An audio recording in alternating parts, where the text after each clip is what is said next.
Hello guys, welcome back to my channel. मैं निशा। आज मैं आप लोगों के लिए जो लोग भी सीटेट का पेपर 2 की तैयारी कर रहे हैं तो उनके लिए मैं PYQs लेकर आ रही हूँ। आपके SST के पेपर 2 के PYQs करें। इससे पहले मैंने 3 वीडियोस करा दी हैं। आज मैं 4th वीडियो लेके आई हूँ। जिन लोगों ने नहीं देखी है तो वो वीडियोज़ को भी देख सकते हैं। तो चलिए स्टार्ट करते हैं। आज मैं कराऊँगी आपके 121 से लेके आपके 50 तक कराऊँगी, 150 तक कराऊँगी। तो चलिए स्टार्ट करते हैं। यहाँ पे जो क्वेश्चन दे रखा है कि मौसम और जलवायु की संकल्पना पढ़ाते समय सबसे उपयुक्त गतिविधि कौन सी होगी। यानी कि जो मौसम है, जो भी वेदर है और जो भी क्लाइमेट वायु, उसकी संकल्पना को पढ़ाते समय उपयुक्त गतिविधि कौन सी होगी, जिससे विद्यार्थी मौसम के विभिन्न प्रकार के तत्वों को समझ सकें। तो कौन सी होगी? समाचार पत्रों से पता लगा समाचार पत्र से लगातार 5 दिनों के मौसम की रिपोर्ट को एकत्र करना और उन्हें अपनी नोटबुक में चिपकाना।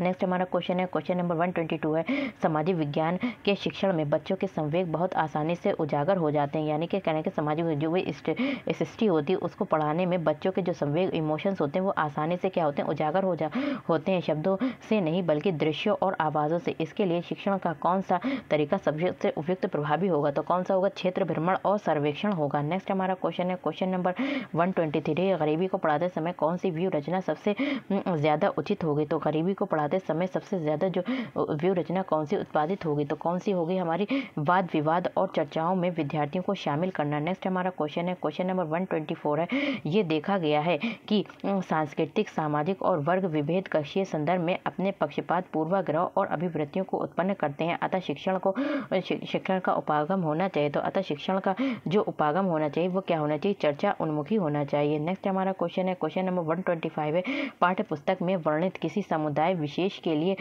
संवेदनशील मुद्दे को पढ़ाते समय, तो पाठ्य पुस्तक जो भी हमारी टेक्स्ट बुक है हमें जो भी दिया हुआ है किसी समुदाय विशेष के लिए संवेदनशील मुद्दे को पढ़ाते समय क्या होगा? शिक्षक को सभी विद्यार्थियों की गरिमा का सम्मान करना चाहिए। यानी कि शिक्षक को जितने विद्यार्थी उनकी सभी की गरिमा को सम्मान करना चाहिए, करते हुए संकल्पना का संवेदनशील और पूर्ण निष्ठा के साथ व्याख्यात करना चाहिए। नेक्स्ट हमारा क्वेश्चन है, लोकसभा के प्रत्येक सत्र का प्रथम घंटा डैश से शुरू होता है। तो लोकसभा का प्रत्येक सत्र तो लोकसभा का जो प्रत्येक हर सत्र जो होता है वो प्रथम घंटा जो होता है वो शुरू होता है, वो काय से शुरू होता है? आपका प्रश्नकाल से शुरू होता है। नेक्स्ट हमारा क्वेश्चन है 127 है, सभी भारतीयों को मतदान अधिकार होना चाहिए। सभी भारतीयों को मतदान यानी कि वोट डालने का अधिकार होना चाहिए, चाहे उनका सामाजिक आर्थिक स्तर कुछ हो, चाहे वो अमीर हो चाहे गरीब हो, सभी को वोट डालने का अधिकार हो। ये विचार डैश द्वारा रखा गया है। तो ये विचार जो रखा गया है वो किसके द्वारा रखा गया है? BR अम्बेडकर के द्वारा रखा गया है। नेक्स्ट हमारा क्वेश्चन है 128, प्रश्न उत्तर। जो प्रश्न उत्तर यानी कि क्वेश्चन आंसर तकनीक सामाजिक विज्ञान शिक्षण में काफ़ी प्रभावी हो सकती है। जो भी प्रश्न उत्तर तकनीक है, जो भी कह रहे हैं कि जो प्रश्न उत्तर तकनीक है वो क्या है? वो प्रभावी हो सकती है।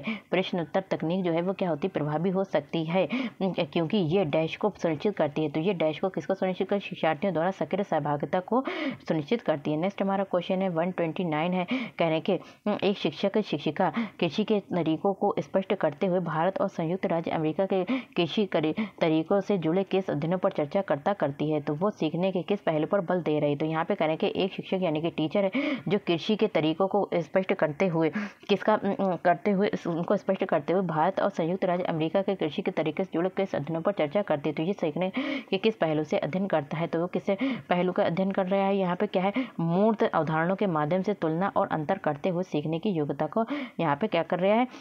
यहाँ पे चर्चा कर रहा है। नेक्स्ट हमारा क्वेश्चन है 130, अब मीडिया को देश के साथ निकटीय संबंधों के कारण स्वतंत्र नहीं माना जाता। तो किसे स्वतंत्र नहीं माना जाता है? तो अब मीडिया के कारण तो किसे स्वतंत्र नहीं माना जाता है? तो यहाँ पे क्या है? व्यापारिक घरानों को। नेक्स्ट हमारा क्वेश्चन है, क्वेश्चन नंबर 131 है, निम्नलिखित में से किस समुदाय के सामाजिक, आर्थिक और शैक्षिक स्तर की जांच करने के लिए न्यायाधीश राजेंद्र सच्चर की अध्यक्षता में भारत सरकार द्वारा समिति का गठन किया गया था? तो किसके द्वारा समिति का गठन किया गया था? मुस्लिम समिति के द्वारा गठन किया गया था। नेक्स्ट हमारा क्वेश्चन है 132 है, दादन व्यवस्था है। तो दादन व्यवस्था क्या थी? तो दादन व्यवस्था क्या थी? जहाँ व्यापारी कच्चे माल की आपूर्ति करता था और तैयार माल प्राप्त करता था। था, कच्चा माल देता था और प्राप्त माल तैयार करता था। नेक्स्ट हमारा क्वेश्चन है 133 है, सी के जानू एक बहुत प्रतिष्ठित, जो सी के जानू थे वो एक बहुत प्रतिष्ठित कौन थे? तो सी के जानू बहुत प्रतिष्ठित क्या थे? आदिवासी कार्यकर्ता है। नेक्स्ट हमारा क्वेश्चन है क्वेश्चन नंबर 134 है, एक शिक्षक प्रशिक्षणार्थी इस प्रकार एक अनुदेशनात्मक आदेश लिखती है, विद्यार्थी लोकतंत्र का अर्थ समझने योग्य हो पाएंगे। यहाँ पे क्या लिख रही है? यहाँ पे बच्चों को पढ़ाने से पहले उसकी योजना बना रही है कि जो विद्यार्थी हैं वो जो भी डेमोक्रेसी है उसका अर्थ समझने के योग्य हो पाएंगे। यदि उद्देश्य किस प्रकार में आता है, तो ये उद्देश्य किस में आता है? बोधन में, यानी कि बच्चे जो है उनको समझ पाएंगे, यानी कि अंडरस्टैंडिंग में आता है आपका। नेक्स्ट हमारा क्वेश्चन है 135 क्वेश्चन है, करेंगे सामाजिक और राजनीतिक जीवन पाठ्य पुस्तकें। सामाजिक और राजनीतिक जीवन पाठ्य पुस्तकें बच्चे के संसार के प्रति शिक्षा को संदर्भित करने के लिए निम्नलिखित में से किस पद्धति का उपयोग करती हैं? तो किसका पद्धति का उपयोग करते हैं कि वे ग्रामीण और शहरी उदाहरणों के सम्मिश्रण के अनेक केस अध्ययनों एवं वर्णनों का प्रयोग करती है। नेक्स्ट हमारा क्वेश्चन है 136 है, पुस्तक सामाजिक व राजनीतिक जीवन भाग 2 अन्य पुस्तक कौन सी है? हमारी सामाजिक व राजनीतिक जीवन भाग 2 अन्य पद्धतियों के साथ साथ निम्नलिखित में से कौन सी मूल्यांकन पद्धति का समर्थन करती है? यानी अन्य पद्धतियों के साथ साथ किस मूल्यांकन पद्धति का समर्थन करती है? तो किसका करती? खुली पुस्तक द्वारा अभ्यास हल करवाने का समर्थन करती है। नेक्स्ट हमारा क्वेश्चन है क्वेश्चन नंबर 137 है, शिक्षा बिना बोझ के 1993 ये सुनिश्चित करता है। तो शिक्षा बिना बोझ के 1993 और ये सुनिश्चित करता है, अनुशासित करता है कि सामाजिक विज्ञानों में जो अधिगम है उसको क्या सामाजिक राजनीतिक वास्तविकताओं का विश्लेषण करने हेतु संकल्पनाओं और योग्यताओं के विकास को बढ़ावा देना चाहिए। नेक्स्ट हमारा क्वेश्चन है क्वेश्चन नंबर 138 है, बाल केंद्रित शिक्षा शास्त्र यानी कि चाइल्ड सेंटर जो शिक्षा शास्त्र है वो क्या है? तो बाल केंद्रित शिक्षा शास्त्र बच्चों के अनुभवों, उनके विचारों और उनकी सक्रिय सहभागिता को प्राथमिकता देता है। जो बाल केंद्रित है शिक्षा शास्त्र वो किसको देखता है? बच्चों के अनुभव, एक्सपीरियंस, उनके विचार, उनकी सक्रिय सहभागिता को क्या देता है? प्राथमिकता देता है। नेक्स्ट हमारा क्वेश्चन है 139 क्वेश्चन है, हमारा क्या है कि सामाजिक विज्ञान में आंकलन का मुख्य उद्देश्य होना चाहिए। जो सामाजिक विज्ञान यानी कि एसएसटी है उसमें जो असेसमेंट होता है उसका मुख्य उद्देश्य क्या होना चाहिए? विश्वसनीय प्रतिपुष्टि उपलब्ध कराना कि किस सीमा तक शैक्षिक उद्देश्यों की प्राप्ति हुई है। नेक्स्ट हमारा क्वेश्चन है क्वेश्चन नंबर 140 है, सामाजिक विज्ञान कक्षा में अन्योन्य क्रिया पर्यावरण को बढ़ावा देने के लिए निम्नलिखित में से कौन सा उपागम सबसे उपयुक्त होगा? कह रहे हैं कि सामाजिक विज्ञान कक्षा में जो एसएसटी की क्लासरूम है उसमें अन्योन्य क्रिया पर्यावरण को बढ़ावा देने के लिए कौन सी पर्यावरण को बढ़ावा देने निम्नलिखित में से कौन सा उपागम सबसे उपयुक्त होगा? तो कौन सा उपागम सबसे उपयुक्त हो? वृत्त चित्र यानी डॉक्यूमेंट्रीज दिखाना। नेक्स्ट हमारा क्वेश्चन है क्वेश्चन नंबर 141 है, निम्नलिखित में से कौन सा मौखिक तर्कणा से संबंधित है? तो मौखिक तर्कणा से कौन संबंधित है? तो मौखिक संकल्पना से संबंधित है कौन सा? संकल्पनाओं का तत्काल अनुप्रयोग और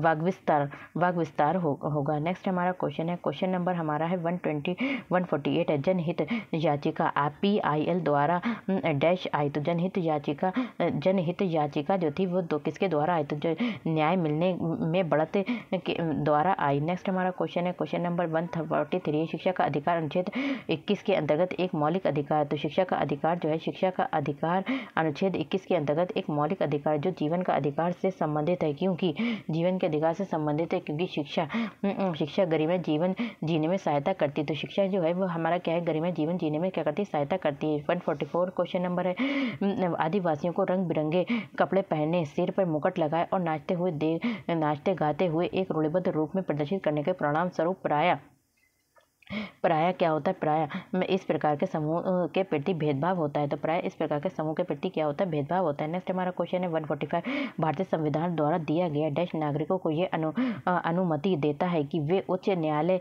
या सर्वोच्च न्यायालय जा सकते हैं यदि उन्हें ऐसा लगता है कि उनमें मौलिक अधिकारों का सरकार द्वारा उल्लंघन हुआ है, तो वो जा सकते हैं। तो ये क्या है? एक संवैधानिक उपचारों का अधिकार है। नेक्स्ट हमारा क्वेश्चन है क्वेश्चन नंबर 146 है, सहयोगी अधिगम की प्रक्रिया को बढ़ावा देने के लिए सहयोगी अधिगम यानी कि साथ में जो अधिगम बच्चे सीखते हैं उसकी प्रक्रिया को बढ़ावा देने के लिए शिक्षक को क्या करना चाहिए? तो शिक्षक को सामूहिक परियोजना कार्य देना चाहिए। जब बच्चे समूह में कार्य करेंगे तो उससे क्या करेंगे? समूह में कार्य करेंगे तो उससे अच्छे से अधिगम होगा। नेक्स्ट हमारा क्वेश्चन है क्वेश्चन नंबर 147 है, प्रारंभिक स्तर पर इतिहास शिक्षण का सबसे महत्वपूर्ण और प्रभावी तरीका है। तो प्रारंभिक स्तर पर यानी कि फर्स्ट टू 8 होता है। प्रारंभिक स्तर पर इतिहास शिक्षण का सबसे महत्वपूर्ण और प्रभावी तरीका क्या है? तो कौन सा है? कहानी कथन मूल्यांकन पद्धति है। नेक्स्ट हमारा क्वेश्चन है क्वेश्चन नंबर 148 है। राष्ट्रीय पाठ्यचर्या की रूपरेखा यानी कि एनसीएफ 2005 जो है ये सुझाव देती है कि नागरिक शास्त्र जो भी हमारा नागरिक शास्त्र की जगह राजनीतिक विज्ञान शब्दावली का प्रयोग किया जाए। तो एनसीएफ 2005 कहता है कि नागरिक शास्त्र शब्द का प्रयोग ना करके किसका प्रयोग किया जाए, राजनीतिक विज्ञान शब्दावली का प्रयोग किया जाए। क्योंकि जो होता है नागरिक शास्त्र के बिना जो होता है कहते हैं इनसे 2005 तो क्योंकि राजनीतिक विज्ञान एक अध्ययन क्षेत्र के रूप में वैश्विक रूप से स्वीकृत है। वैश्विक रूप यानी कि पूरे वर्ल्ड में जो है वो क्या है, स्वीकृत है। नेक्स्ट हमारा क्वेश्चन है क्वेश्चन नंबर 149 है सामाजिक समानता। सामाजिक समानता पढ़ाते समय कौन सा समानता, सामाजिक समानता पढ़ाते हुए शिक्षण का सबसे महत्वपूर्ण उपयुक्त उपागम क्या होना चाहिए। तो शिक्षण का सबसे महत्वपूर्ण उपयुक्त उपागम क्या होना चाहिए, समुदायों से अनुभवों के दृष्टांत देना जो बच्चों का सामाजिक और सांस्कृतिक परिवेश बनाते हैं। और हमारा लास्ट क्वेश्चन है 150 क्वेश्चन है। लास्ट हमारा क्वेश्चन है समूह शिक्षण। समूह शिक्षण क्या होता है, समूह में शिक्षण जो होता है बच्चों को क्या करता है, तो संसाधनों, रुचि व विशेषज्ञता का इष्टतम उपयोग करने हेतु शिक्षकों के समूह को द्वारा शिक्षण है। तो वीडियो पसंद आए तो like share subscribe my channel. Thank you, have a nice day. मिलते हैं नेक्स्ट वीडियो में।